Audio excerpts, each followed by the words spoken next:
everyone, it's Dee from Turtle Dove. I'm doing something in the kitchen today. I am making a banana and pineapple cake. This recipe is really old. In fact, if I weren't still using it, I'd use it for scrapbooking. This is actually banana walnut cake, but I really don't like walnuts in banana cake. It's not bad, but I prefer it without. So I made pizza the other night for tea, and I had some pineapple left, so I thought I would use the old bananas that are perfect for cooking a cake with, and the leftover pineapple. So instead of the banana walnut cake, I'm making a banana pineapple cake. So now I'll just run through the ingredients. I will write this down in the description below if anyone wants to make it. It's 125 grams of butter. I'll tell you the recipe as I'm making it without the walnuts. Okay, so 125 grams of butter, 3/4 of a cup of caster sugar, 2 eggs, 3 very ripe small bananas. Well, these are 2 larger ones. So a teaspoon of vanilla, 3/4 of a cup of self-raising flour, 3/4 of a cup of plain flour, and 1 teaspoon of bicarbonate of soda. And that's it. It's really easy. I'm going to see if the mixture is going to become too dry, and that depends on how much moisture you put in as far as bananas and pineapple go. You can always add a little bit of milk. So this recipe actually doesn't have milk. I have made this before, not for a long time, but it's a nice recipe. So, and this would be about 3/4 of a cup of crushed pineapple with a tiny bit of juice in there, so most of the juice taken out. Okay, so first of all you cream the butter and sugar together, and I've done that. I was naughty and put my butter in the microwave on soften, and it softened it a little bit too much. It sort of melted some of it. So if you want to go ahead and cream the butter from the solid, go ahead and do that. So I've done that ahead of time.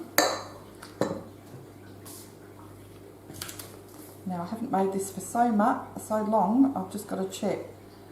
So now I'm going to add the eggs one at a time. So I've got the 2 eggs. And I always break the eggs in a separate bowl because, yes, over the years I have been caught probably twice with rotten eggs. And that's because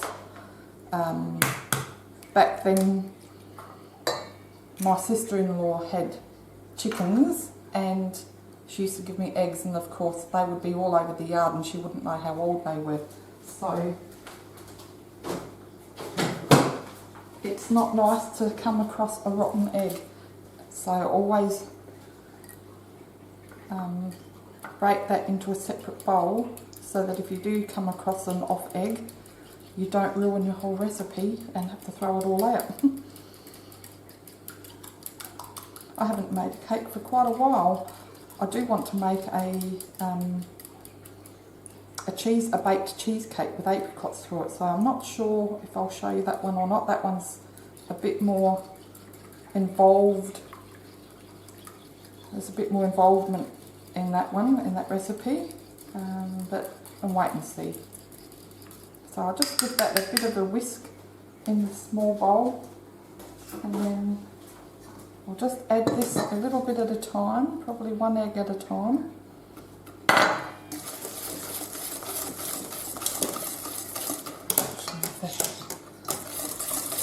Get out of the way.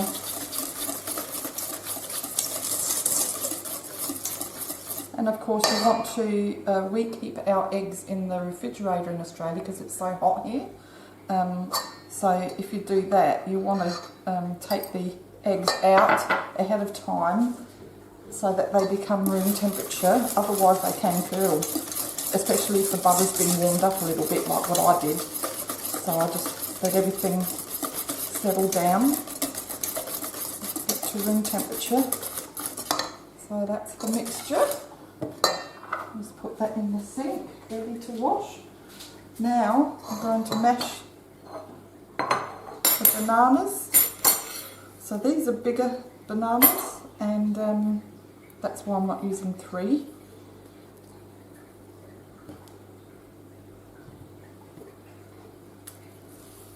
It's shopping day tomorrow, so these 2 bananas are left over, and they're perfect for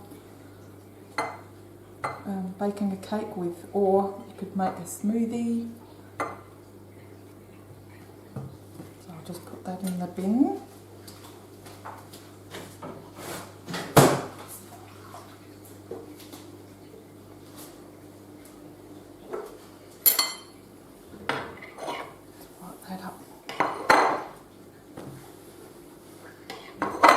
Smash this. What's this here? That's the middle of the banana. That black strand.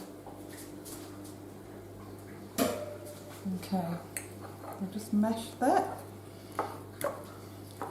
I'll just mash it with a fork, and this flat bowl is perfect.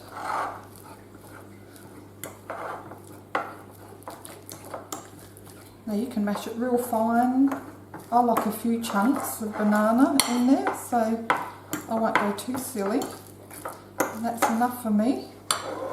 So let's make sure I'm doing the right thing.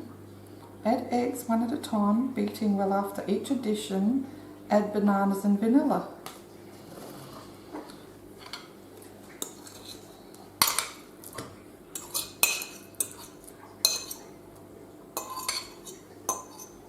There's nothing so nice as a freshly baked banana bread or banana cake. And I have this vanilla bean extract with the seeds in it. It's quite expensive, it's about $14 a bottle, I think. I'm nearly out of it, but oh, I love the smell. So I've just eyeballed that. It's probably about a teaspoon, maybe a bit less. And we'll just carefully whisk that through. And then it's time, actually I'll put the pineapple in too, can't forget the pineapple.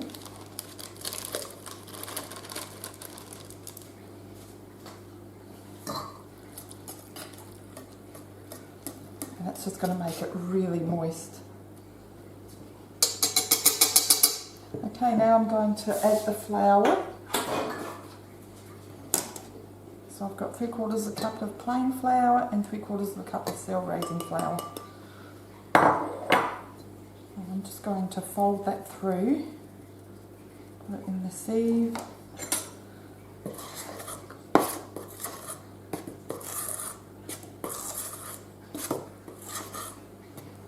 Do the same with the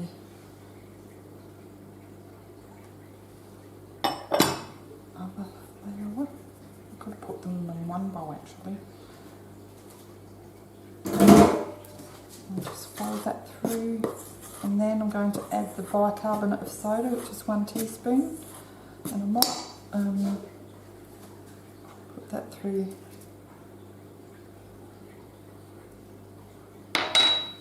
and sift that as well, because that can be quite lumpy. Okay, so that is it, and as you can see, and I just threw flour everywhere, that is quite moist. I do not need to add any milk to that.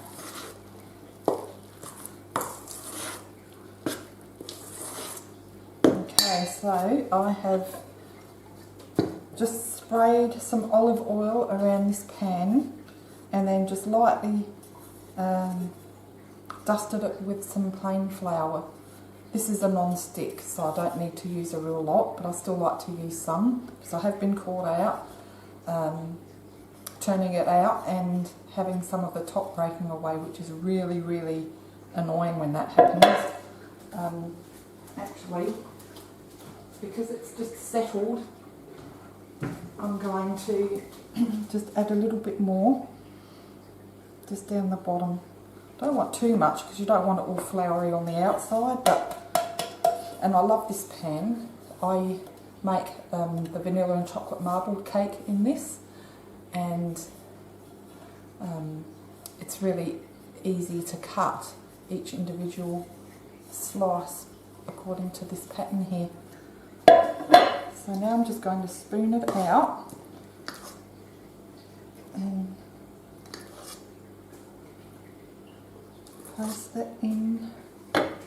Now obviously that cake tin is very big, so that can do double the amount of cake if you had a lot of people to feed, but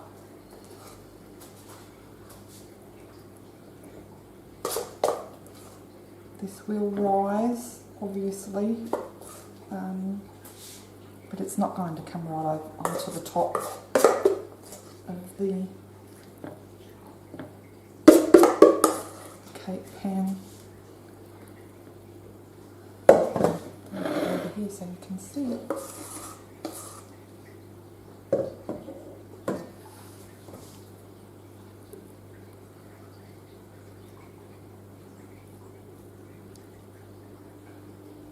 Just get every little bit I can out.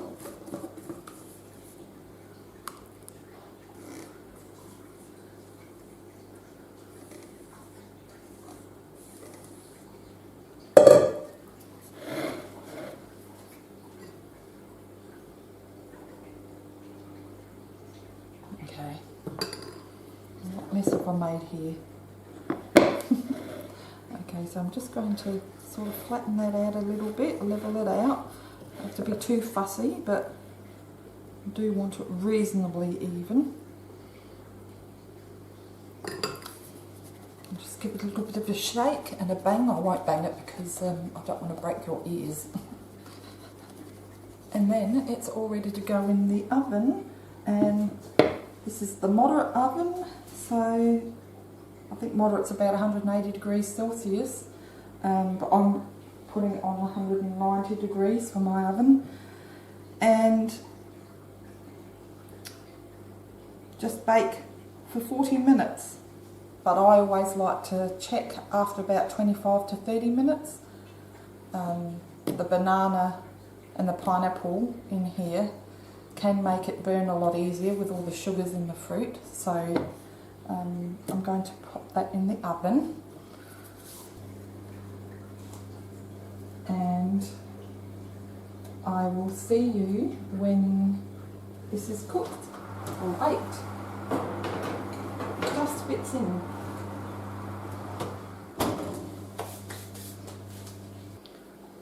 Okay, so here's the cake. I just took it out the oven about 5 minutes ago.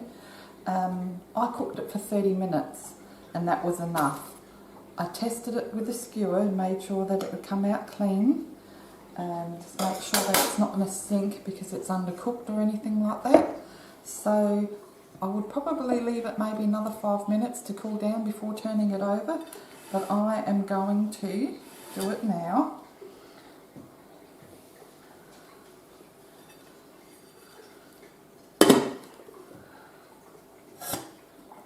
And it sounds like it has come unstuck, which is good. There we go.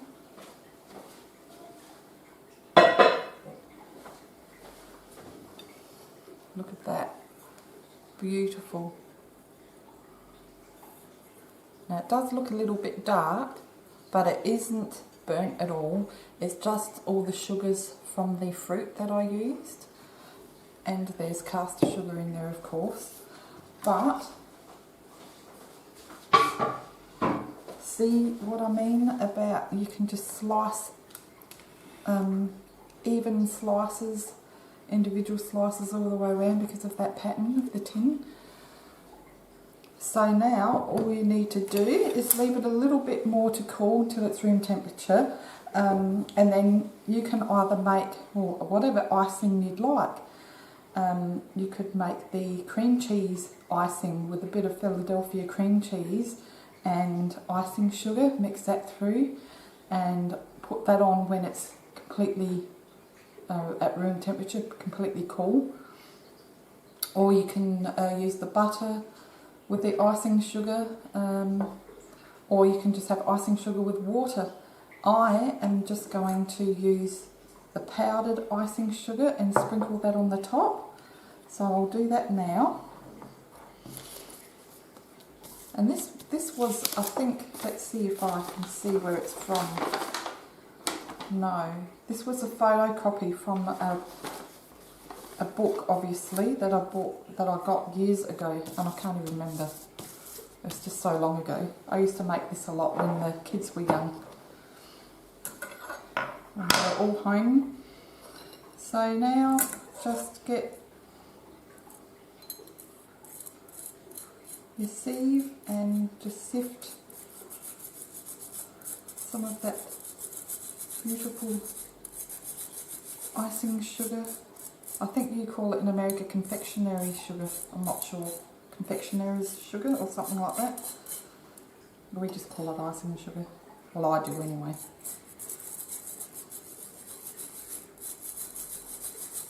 So that is all ready, as soon as it cools down a little bit more, to cut and serve. So I might just slice it if I can. It's very, very fresh. So hopefully it's not going to collapse or break on me. I'll just get a plate just so that you can see the inside of the cake. So this would be perfect with a cup of tea or a cup of coffee, as it's very fresh. I mean, having this slightly warm is really nice too.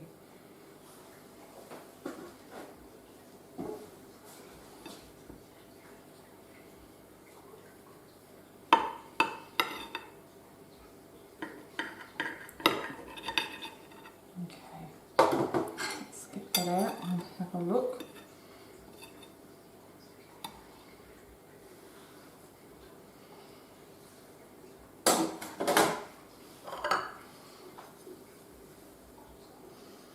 Yum yum. Guess what I'm having with a cup of tea?